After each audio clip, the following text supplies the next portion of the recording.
ডলারের কারণে দেশে আর জ্বালানি ও বিদ্যুতের সংকট হবে না বলে জানিয়েছেন বিদ্যুৎ ও জ্বালানি উপদেষ্টা মোহাম্মদ ফাউজুল কবির খান। এই সংকট কাটিয়ে উঠেছে সরকার।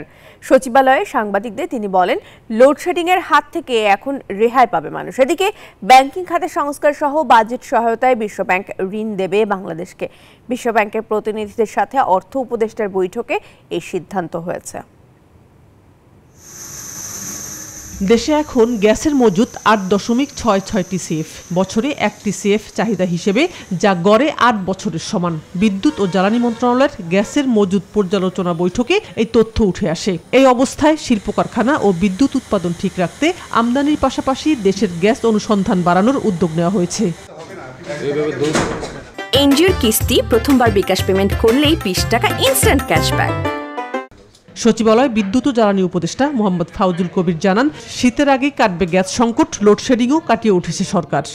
একদিকে বিদ্যুতের চাহিদা বেড়ে গেছিল, আরেকদিকে বিদ্যুতের সরবরাহ একটা, তো সেটা আমরা মোটামুটি এখন কাটিয়ে এসেছি এবং আমরা অতিরিক্ত গ্যাস এখন দিতে দেওয়া হচ্ছে। তো সুতরাং লোডশেডিং এখন ডলারের কারণে দেশে আর জ্বালানি ও বিদ্যুতের সংকট হবে না বলেও জানান উপদেষ্টা। বিশ্বব্যাংকের কাছে $1 বিলিয়ন বাজেটারি সাপোর্ট চাইছে, যাতে আমরা গ্যাসের বিল দিতে পারি এবং আমরা বিদেশ থেকে যে বিদ্যুৎ কিনি সেটার বিল দিতে পারি। আর $1 বিলিয়ন চেয়েছি আমরা ইয়ের কাছে, কে বলে, এশিয়ান ডেভেলপমেন্ট ব্যাংকের কাছে, এবং তারা খুব সিরিয়াসলি এটা করতেছে। এদিকে ব্যাংকিং খাতে সংস্কার সহ অন্যান্য ক্ষেত্রে বিশ্বব্যাংক বাংলাদেশকে সহায়তা করবে বলে জানিয়েছেন অর্থ উপদেষ্টা ডক্টর সালেউদ্দিন আহমেদ। সচিবালয় বিশ্বব্যাংকের দক্ষিণ এশিয়া অঞ্চলের ভাইস প্রেসিডেন্ট মার্টিন রেজারের সঙ্গে বৈঠক শেষে একথা বলেন তিনি। মার্টিন বলেন, আগামী জুনের মধ্যে 2 থেকে 3 বিলিয়ন ঋণ সহায়তা দিবে বাংলাদেশকে।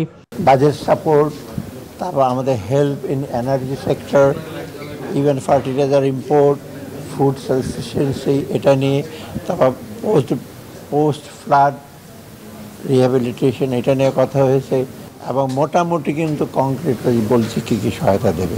And we're looking at a figure around maybe a little more than $2 billion for our fiscal year, which runs until June next year. অর্থ উপদেষ্টার সাথে বিশ্বব্যাংকের এই প্রতিনিধিদের সাথে বাজেট সাপোর্ট, জ্বালানি খাতে সহযোগিতা, সার আমদানি, খাদ্য, বন্যা পরবর্তী সহযোগিতা নিয়েও কথা হয়েছে। শাহনাজ ইয়াসমিন, নিউজ 24, ঢাকা।